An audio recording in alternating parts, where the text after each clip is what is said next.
চট্টগ্রাম বন্দরের লালদিয়া টার্মিনাল পরিদর্শন করেছেন বিডা ও বেজা চেয়ারম্যান আশিক চৌধুরী এবং প্রধান উপদেষ্টার প্রেস সচিব শফিকুর রহমান। 2024 সালে লালদিয়া টার্মিনালে কার্যক্রম শুরু করে এপিএম টার্মিনালস। শুরুতে 300 থেকে 400 মিলিয়ন ডলার বিনিয়োগের কথা থাকলেও তা বাড়িয়ে 800 মিলিয়ন ডলার করা হয়েছে বলে জানান বিডা চেয়ারম্যান।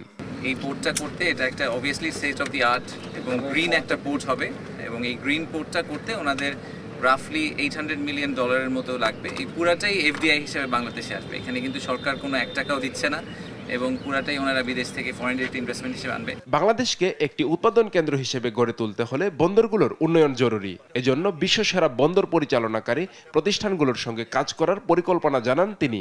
তাদের নিজেদের দেশে হয়তো 1-2টা পোর্ট চালায়, কিন্তু গ্লোবালি তারা আরো 60-70টা দেশে পোর্ট চালায়।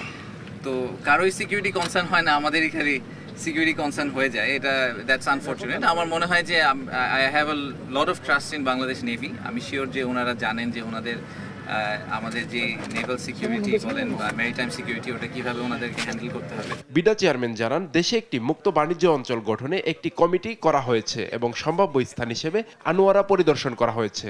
আমরা খুব রিসেন্টলি একটা ন্যাশনাল কমিটি করেছি ফ্রি ট্রেড জোন বা ফ্রি জোনের জন্য, এটাকে অ্যাসেস করার জন্য। সো গ্লোবালি এই ট্রেডের the ultimate set up is free zone, যেখানে আপনি অলমোস্ট মনে করতে পারেন যেটা একটা ওভারসিজ ট্রেড আমাদের। এর মাধ্যমে অনেক মানুষের কর্মসংস্থান হবে, এবং অ্যাট দ্য সেম টাইম আমাদের যে ওভারঅল এফডিআই নাম্বারটা, সেই নাম্বারটাতে একটা সিগনিফিক্যান্ট স্পাইক হবে। সো এই কারণে আমরা আর কি এই প্রজেক্টটাকে খুবই সিরিয়াসলি, খুবই ডেডিকেটেডলি ট্র্যাক করার চেষ্টা করছি। দেশের সীমিত সম্পদের সর্বোত্তম ব্যবহার নিশ্চিতের কথাও জানান আশিক চৌধুরী। নিউজ ডেস্ক, দেশ টিভি।